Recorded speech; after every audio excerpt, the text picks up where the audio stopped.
2020년 8월. 안녕하세요. 라비입니다.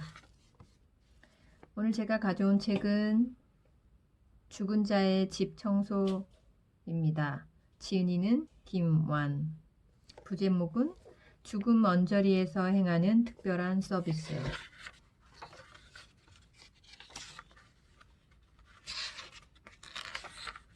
지은이 소개를 하겠습니다.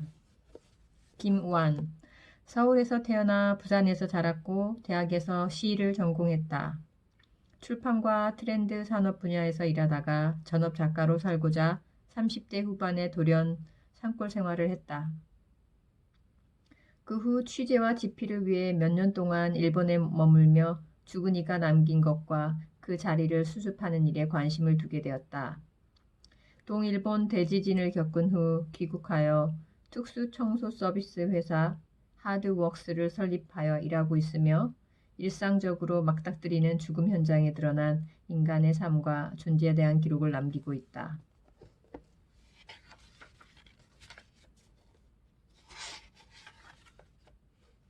프롤로그. 소제목. 문을 열고 첫 번째 스텝. 양손에 납작하고 투박한 검은 상자 2개를 들고 있습니다. 두께 4mm의 강인한 폴리프로필렌으로 만들어진 상자 안에는 여러 가지 보호장구가 들어있습니다. 파란색 수술용 글러브와 역시 파란색 신발 덮개, 그 안에 덧씌는 투명한 파란색 비닐로 만들어진 또 다른 신발 덮개, 하얀색 방진 마스크와 연한 회색의 방독 마스크, 그리고 현관문을 여는데 요긴한 공구 따위가 손잡이가 달린 2 상자에 나누어져 담겨 있습니다. 이런 보호장구들은 나 같은 직업을 가진 사람에게는 또 하나의 피부와 같습니다. 코는 어느 때보다 예민해져서 무심코 그 안에서 뭔가를 수색하기 시작합니다.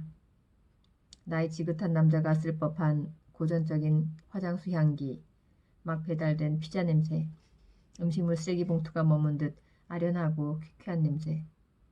밀폐된 공간에서 후각의 추적 능력이 한껏 고양되었음을 깨닫습니다. 사실 내일은 살아있는 사람을 괴롭히는 죽은 사람이 만든 냄새가 가져다 줍니다. 그 냄새를 극적으로 없앴을 때 내 비즈니스는 성공하지요. 대가로 살아있는 사람이 나에게 돈을 지급합니다. 죽은 사람이 오래 방치된 바닥은 을의 기름막으로 덮여 있어서 미끄러지지 않도록 신경을 곤두세워 앞으로 걸어갑니다. 그 방은 바로 당신이 숨을 거둔 곳입니다. 당신은 없지만 육체가 남긴 조각들이 천연덕스레 기다립니다. 침대 위에 몸의 크기를 과장해서 알려주는 검붉은 얼룩이 말라붙어 있습니다. 이불을 들추면 마침내 젖과 꿀이 흐르는 따뜻한 안식처를 찾아낸 구더기 떼가 뒤엉켜 서로 몸을 들비빕니다. 좁아졌던 시야가 비로소 터널을 벗어난 듯 밝게 열리고 내가 이곳에 방문한 이유가 선명하게 떠오릅니다. 이곳에서 새로 탄생한 작은 생명체들은 나에게 스텝을 또 다른 방향으로 옮길 때를 알려줍니다. 방에서 나와 이 집에서 드러내야 할 살림 규모를 파악하기 위해 집 구석구석을 탐색하기 시작합니다. 거실을 거쳐 베란다로, 화장실을 거쳐 또 다른 방으로, 부엌을 거쳐 현관 신발장으로 걸음을 옮깁니다. 그 스텝은 빠르고 직선적이죠. 이미 심장에 드리웠던 그림자는 흔적도 없이 사라졌습니다. 심장을 옥죄던 어둠은 실체의 구체적인 직시라는 강렬한 태양을 만나면 언제 그랬냐는 듯 자취를 감추곤 합니다. 두려움은 언제나 내 안에서 비롯되어 내 안으로 사라집니다. 한 번도 저 바깥에 있지 않았습니다. 여기에서 당신은 홀로 숨을 거두었고 꽤 오랫동안 그대로 머물렀고 오늘부터 나는 남겨진 흔적을 요령껏 지울 것입니다. 이제 현관문을 열고 나가 1층으로 내려가야 합니다. 그곳에는 장례를 막 치르고 돌아왔을 당신의 딸이 기다리고 있습니다. 엘리베이터를 기다리는 동안 그녀에게 어떤 말부터 꺼낼지 미리 생각해둬야 합니다. 자, 이제 전등을 끄겠습니다. 1장. 홀로 떠난 곳을 청소하며.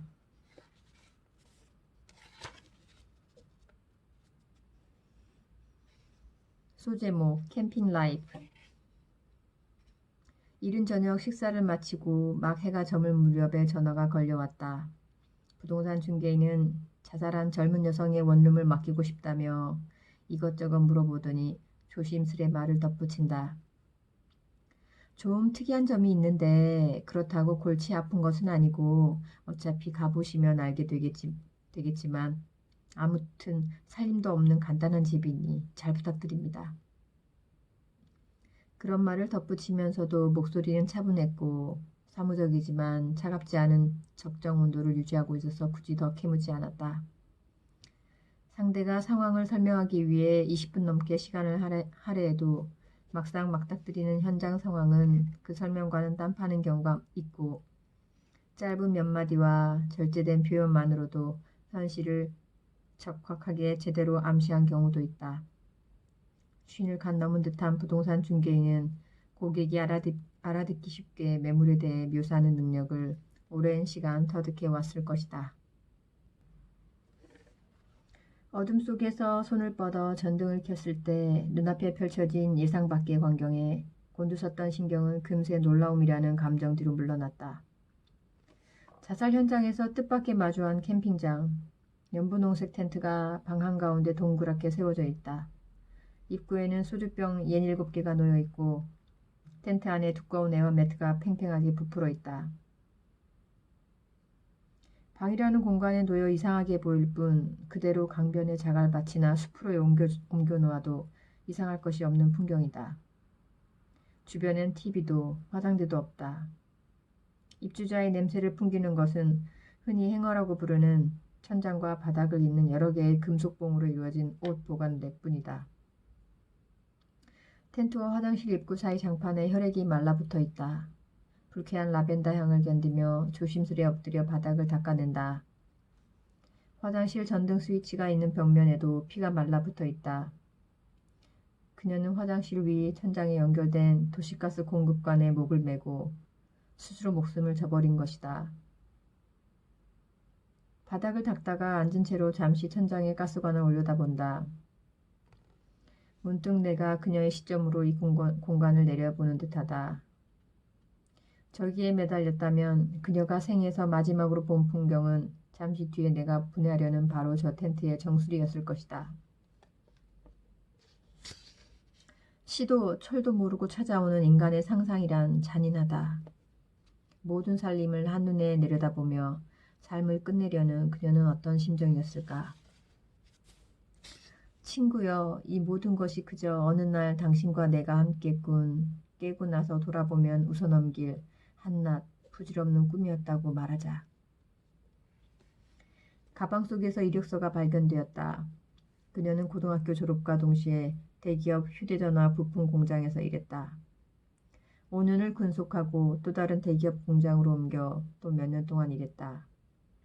2년 뒤 30이 될 나이다. 단색 배경에 표정 없는 증명사진. 한 반에 동명이인이 꼭 한 명은 있을 것 같은 흔한 이름. 이력이라곤 단 몇 줄뿐 여백을 많이 남긴 이력서는 그녀가 짓는 풍부한 표정과 좋아하는 음식과 오랫동안 따라 부른 노래와 닮고 싶었던 사람과 사랑하는 친구의 옆모습에 대한 기억은 담아내지 못한다. 텐트 뒤에서 책 몇 권을 발견했다. 이 세상에 캠핑을 온 것처럼 실로 간단한 살림을 꾸리면서도 그녀의 곁을 지켜온 책이 무엇일까 궁금했다.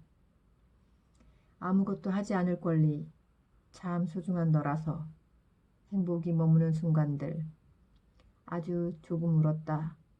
내 마음도 모르면서. 모두 마음의 위로가 필요한 사람을 위한 책이다. 텐트 안 램프에 불을 밝히고 문장을 읽어나가며 그녀는 어떤 마음이었을까? 누군가 그녀의 마음을 알아주고 이해했다면 스스로 삶을 저버리겠다는 생각 따위는 하지 않고 어느덧 30을 맞이하고 소중한 너를 만나 사랑에 빠지고 가끔은 울기도 하겠지만 행복한 시간 속에 머물며 살아갈 수 있었을까? 내 마음도 모르면서 그녀 마음에 아주 사소한 것조차 제대로 알지 못하는 나는 동료가 알아채지 못하게 눈물을 훔치고 책들을 서둘러 자루에 쏟아부었다. 오늘 이마저 사라지고 완전히 텅 비어질 이곳에도 어김없이 찾아올 밤과 어둠이 야속하다. 소제목 오줌 페스티벌. 별스럽긴 하지만 대수롭지는 않은 일이라고 생각했다. 30개, 많아봐야 50개 정도의 페트병이 있는데 그걸 치워달라. 다만 그 안에는 오줌이 들어있다. 괴상한 의뢰이긴 하지만 병을 모두 비우고 전기소독기로 실내를 살균하고 나오는 시간까지 고려해도 1시간이면 끝낼 수 있으리라. 이 일이 끝나면 오후 시간을 오롯이 여가로 보낼 수 있다. 생각이 여기까지 미치자 운전해서 그 오피스텔까지 가는 길이 몹시 즐겁다. 의뢰 2, 3일이 걸리는 평소 일에 비하면 간단한 일이다. 여기엔 누군가의 죽음도 개입되지 않았고 따로 처리해야 할 골치 아픈 살림도 없다. 공중에 떠가는 깃털을 발견하곤 후후 바람을 불면서 땅에 떨어지지 않고 얼마나 버티는지 지켜보는 것 같다.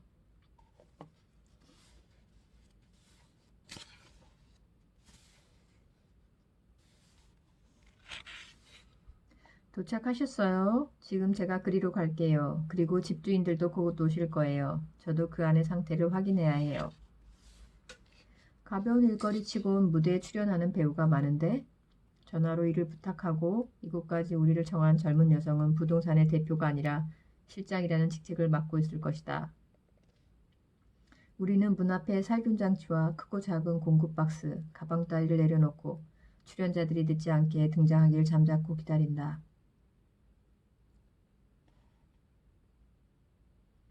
문 앞에 오래 머물면 마치 거대한 전신 거울 앞에 서 있는 것 같을 때가 있다. 그 어떤 것도 반사하거나 담아내지 않는 암담한 거울. 하지만 이 막막한 문은 시간이 지나면 슬그머니 내가 처한 마음 상태를 보여준다. 불가의 면백수행 같은 것일까? 막막하면 때론 내면의 눈을 크게 뜨게 한다. 지금 나는 무슨 생각에 골몰하는가? 보이지 않던 것이 희부음하게 보일 무렵 하이힐이 일정하게 바닥을 치는 소리가 앞서 모퉁이를 돌고 그 뒤를 따라 키가 크고 화려한 용모의 여성이 등장한다. 그녀가 앞장서서 문을 여자 뜻밖의 펼쳐진 쓰레기 동산과 끝없이 늘어선 페트병에 압도되어 우리는 한동안 입을 열지 못했다. 실장님, 오줌이 든 페트병이 50개가 아니라 3,000개, 아니 5,000개는 충분히 넘을 것 같은데요? 네, 저도 집주인께 전화로 그냥 간단한 일이라고 설명을 들었어요. 정말 어처구니가 없네요. 황당하네. 우리가 그 안에서 벌어진 상황을 둘러보며 감탄할 때 집주인으로 보이는 중년 남녀가 늙은 부모를 모시고 함께 나타난다. 어쩌면 늙은 부모가 이 집의 실질적인 소유자이고 자식은 대리자이리라. 널따란 방 하나에 복층이 딸린 구조로 이루어진 오피스텔 바닥은 오줌이 담긴 페트병으로 가득하다. 이미 화장실과 간이 부엌 앞에는 오줌 페트병이 빼곡하게 들어차 발을 디딜 공간조차 없다. 복층은 물론이고 연결된 계단에도 오줌이 든 페트병으로 가득하다. 페트병뿐만 아니라 피자나 족발 같은 배달음식 쓰레기가 실내 곳곳에 작은 산을 이루고 있다. 버려진 탄산음료 캔만 1,000개는 넘는 것 같다. 듣자 하니 세입자가 집을 비우지 않는 문제로 소송을 해왔고 마침내 임대인이 승소하여 치울 수 있다는 법원의 판결을 받았다고 한다. 법률상 세입자가 버린 쓰레기조차 임대인이라고 허락 없이 손댈 수 없다. 버릴 생각이 없다면 쓰레기도 누군가에게 귀중한 재산이다.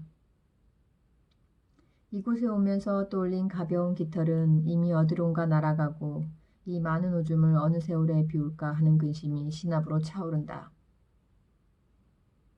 오줌이 든 페트병은 대체로 맥주처럼 밝은 갈색을 띈다. 서너 병만 남아있었다면 치킨 전문점에서 배달해온 생맥주처럼 보일 것도 같다. 검은색에 아주 가까운 아주 짙은 색이 있는가 하면 레몬처럼 밝은 색, 그리고 시판되는 생수처럼 투명한 색의 오줌도 있다. 이 병 안에 든 오줌을 모두 부어서 한데 모으면 대중온천의 커다란 욕조 하나쯤은 가득 채울 것 같다. 시험삼아 페트병 몇 개의 뚜껑을 열고 내용물을 변기에 부었다. 묵은 오줌을 처리하는 일의 핵심 문제는 역겨운 냄새가 아니라 두통을 유발할 정도의 지독한 가스라는 결론. 우리는 서둘러 방진 마스크를 벗고 방독 마스크로 바꿨었다. 마치 인생 최고의 행운을 맞이하여 밤새 자축 파티라도 열 듯. 병 10개를 열면 그중 한두 개꼴로 샴페인처럼 펑 하는 소리와 함께 뚜껑이 천장을 향해 튀어올랐다. 바야흐로 빈티지 와인처럼 생산 시기별로 잘 숙성된 오줌을 따르며 축제를 벌이는 시간이다. 끝도 없이 뚜껑을 열어 오줌을 쏟아붓자니 허리가 쑤시고 급기야 손목이 덜덜 떨린다. 허벅지까지 튀어오르는 오줌방울을 피할 재간도 없다. 방독 마스크에 호흡 밸브 안쪽으로 땀이 고여 일하는 내내 짭짤하다. 가혹한 페스티벌이다. 그를 조금이라도 제대로 이해하고 싶다. 저장강박이라는 블랙홀 같은 분류 속으로 무작정 밀어붙이지 않고 비정상인 인간이라는 태그를 붙여서 불가해의 영역으로 섣불리 몰아세우고 싶지 않다. 신락 같은 빛이라도 눈에 띈다면 그것을 통해 그의 모습을 온전히 비추고 제대로 마주하고 싶다. 하지만 내 의지와 달리 남은 오줌 한 방울까지 비우고 마지막 피자 한 조각까지 집어 올리는 동안 실마리는 좀처럼 나타나지 않았다. 거대한 철문 뒤에 또 다른 옹벽이 서 있어서 그를 가로막은 것 같다. 이제 배에 들어서기 전에 마주했던 암담한 거울이 다시 내 앞을 가로막는다. 막막함은 또 다른 눈을 뜨게 한다. 그를 들여다보려다가 결국은 나를 바라본다. 이해할 수 없는 사람이 만들어 놓은 이해 불가의 쓰레기를 수습하러 온 나는 누구인가? 내가 이곳에 있는 진짜 이유는 무엇이고 지금 나는 무엇을 발견하려고 하는가? 그는 왜 나라는 인간에게 이해되어야 하는가? 굳이 내 판단의 사슬에 그를 옥죄어야만 하는가? 그의 쓰레기를 대신해서 치우는 것 같지만 사실은 내 삶에 산적한 보이지 않는 쓰레기를 치우는 것 같다. 내 부단한 하루하루의 인생은 결국 쓰레기를 치우기 위한 것일까? 질문이 꼬리에 꼬리를 물고 일어난다. 해답도 없고 답해줄 자도 없다. 면벽의 질문이란 의뢰 그런 것인지도 모른다. 질문이 또 다른 질문을 끊임없이 초대하는 세계. 오랜 질문들과 새로운 질문들이 만나 서로 인사를 나누고 건배를 재창하는 떠들썩한 축제 같다. 소제목 집을 비우는 즐거움. 가장 많이 받는 질문 1순위는 일할 때 괴롭지 않은가? 이다. 그리고 이 순위까지는 못 미치지만 일을 마치면 어떤 보람이 있냐는 질문도 흔히 잇따른다. 이를테면 질문의 세트 메뉴인 셈이다. 햄버거를 주문하면 감자튀김이 따라오는 이치랄까? 질문자의 취향에 따라 우직하게 햄버거만 추구하는 이도 있고 기어이 감자튀김이나 콘샐러드까지 꼼꼼히 챙겨서 묻는 이도 있다. 이 세상에는 고난과 보람의 비례 법칙이라도 있는 것일까? 이따금 TV 채널을 통해 극한 직업을 소개하는 세계 각국의 프로그램을 보자면 일련의 고통스럽고 위험천만한 과정을 보여주고 나서는 어김없이 리포터가 일하는 보람이 무엇인가요? 라고 질문하는 장면이 등장한다. 우리는 은연중에 일이 고될수록 보람도 덩달아 커진다는 믿음이 있나 보다. 또 콘샐러드 같은 흔한 사이드 메뉴처럼 왜 이런 힘든 일을 하게 되었나요? 라며 천연덕스럽게 마이크를 갖다 대는 장면이 나오는데 그때마다 혹시라도 오직 나 자신을 위해서라고 용맹하게 답하는 자가 있을까 설레는 마음으로 지켜본다. 하지만 내 기대와는 달리 그들은 언제나 마이크를 앞에 두고 사뭇 경직된 표정으로 가족 때문이라고 답한다. 동서양이 다르지 않고 초심자와 베테랑이 다르지 않다. 결국 가족을 부양하기 위해 돈을 벌어야 하고 위험하고 힘든 일도 마다하지 않을 수 없다. 그들이야말로 성자라고 부르고 싶다. 묻는 이가 기자가 아니라면 힘들지 않으세요? 라는 질문은 흔히 임대인이나 건물 관리인처럼 죽은 이와는 직접적인 연관이 없는 사람이 던진다. 유족은 경황이 없을 뿐만 아니라 슬픔과 스트레스로 참담한 심경이라 고인이 죽은 자리를 치우는 이가 힘들지 어떨지 챙길 만한 여유가 없을 것이다. 내가 그 상황에 놓여도 마찬가지 아닐까? 그동안 수없이 받아온 일할 때 괴롭지 않은가? 라는 실로 단순한 질문. 사실은 이 질문을 받을 때마다 매번 난처하다. 누구나 쉽게 받아들일 만한 적당한 대답을 준비했다가 술술 답변해도 좋을 텐데 융통성 없게도 매번 처음 받는 질문처럼 쩔쩔매며 답을 새로 생각해낸다. 사실 힘들지 않은가? 라는 질문 자체에 이미 그 일은 힘든 거라는 전제가 눅진하게 깔려 있어서 기대에 부응해서 그저 힘들다고 답하면 왠지 진실의 절반은 묻어둔 채 성의 없이 얽어부리는 것 같다. 그렇다고 힘들지 않다고 답하면 상대를 오히려 미궁 속에 빠뜨리는 것만 같아 난처하다. 그래서 그 질문을 받을 때마다 혹시 미처 돌아보지 못한 측면이 있는지 매번 자가 심리 분석을 하듯 필사적으로 내면을 더듬어 본다. 여러 수뇌부가 참여해 회의를 거듭한다고 가장 좋은 결정이 나오지 않듯 대답을 어떻게 할지 생각에 생각을 거듭한다고 해서 더 신묘하고 뾰족한 대답이 나오진 않는다. 이렇듯 두뇌가 명석하지 않은 자가 생각이 많으면 삶이 고달파진다. 그리하여 오랜 생각 끝에 속으로만 뇌까릴 뿐 실제로는 단 한 번도 입 밖으로 내본 적이 없지만 내가 들려주고 싶은 대답은 이것이다. 힘들지 않다고는 말하기 힘듭니다. 실로 어이없고 모호하게 짝이 없는 답변이다. 기자나 직업 인터뷰어가 이 대답을 실제로 들으면 앞에 앉은 이의 뒤통수를 한 대 때려도 될지 말지 고민하면서 잠자코 물을 한 모금 들이킬 대목이다. 내 대답인즉 힘든 것은 부정할 수 없는 사실이지만 힘들다고만 말하기엔 뭔가 꺼림직한 적잖이 즐거운 면도 있다는 것이다. 세상엔 즐거움으로만 가득한 노동도 없고 오직 괴로움으로만 이루어진 직업도 없다. 나 같은 일을 하는 자에게도 즐거운 점 혹은 이점이 있으니 꽤 많은 이가 직업으로 선택하고 명맥을 유지할 수 있다. 어떤 동료는 근래에 이 직종에 사회적 관심을 받고 자문과 도움을 청하는 사람들이 나타나자 즐거워하는 것 같다. 자신의 직업적 견해에 쓸모가 생기고 여러 사람에게 받는 주목이 좋은 것이다. 내색은 안 하지만 마지못해 인터뷰에 응하는 나로선 존경스러운 점이다. 또 한 직장에서 오랫동안 근무하다가 이 일을 시작한 동료는 매일 일하지 않고 스스로 일을 선택할 수 있는 융통성을 즐거움으로 여긴다. 싫든 말든 매일 출근해서 타의에 의해 주어지는 일만 하는 거에 비하면 이 일은 자기가 주도할 수 있다는 것이다. 개인 사업자와 프리랜서에겐 장점이자 즐거움이지만 자칫하면 방만한 경영으로 이루어져 안정적인 소득을 위협하는 화근이 될 것 같다.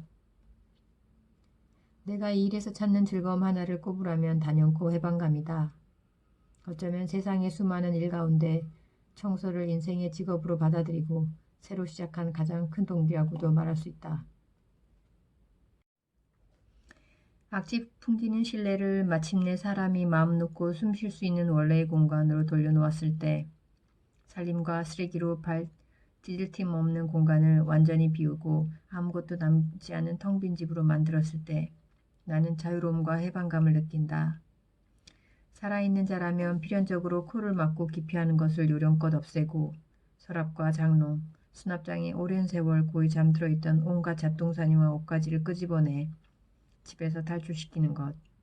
그런 일이 나에겐 즐겁고 매력적이다. 일할 때 괴롭지 않은지 물으면 딱 잘라서 그렇지 않다고 답할 수는 없지만 도저히 즐거운 점이라고는 없냐고 물으면 딱 잘라서 그렇지 않다고 답할 수 있다. 벽지가 뜯겨나가고 장판 한 장 없이 오로지 시멘트 벽만 남은 집을 보면 그제야 어깨에 긴장이 풀리고 자유로움과 해방감을 느낀다. 어느 날 또 누군가 일할 때 괴롭지 않은가? 라고 물으면 언젠가 한 번쯤 이렇게도 대답해보고 싶다. 글쎄요, 그게 말이죠. 즐겁지 않다고 말하기도 힘듭니다.